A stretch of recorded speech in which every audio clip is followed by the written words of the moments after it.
think that's a Japanese hornet.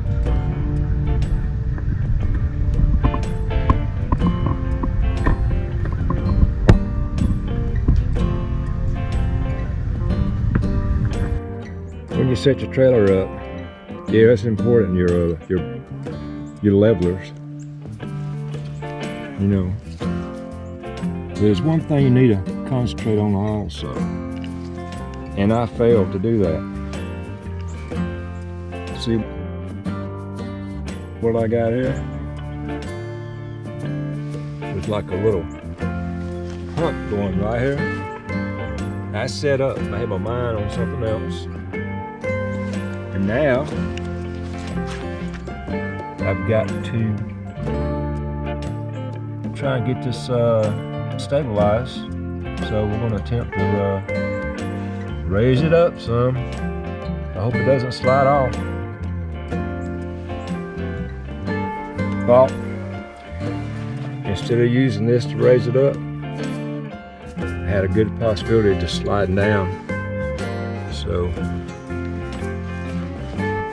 luckily I'm at a friend's place helping out, swapping the trailer axle out. So I borrowed their floor jack in the box, and it's gonna save me.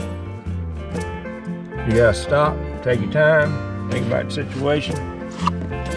There's always a better way to do it.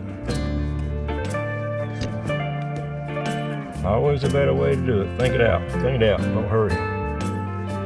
All right, let's get this done. Okay, here we are. We've got it repositioned.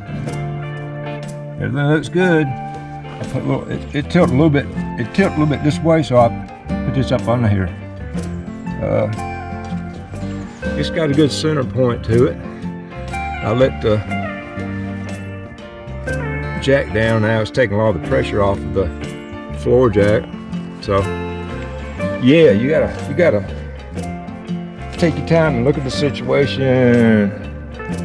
Think about the possibility of what could happen. So we're pretty safe now, guys. But man, you gotta be careful. Be very careful. You new casita owners, I hope you're watching this.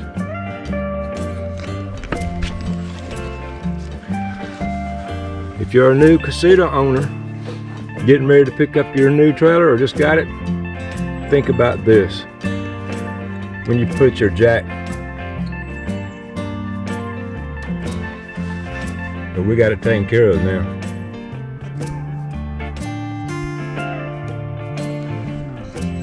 Think it out, think it out. Think all the possibilities. How can you do it safely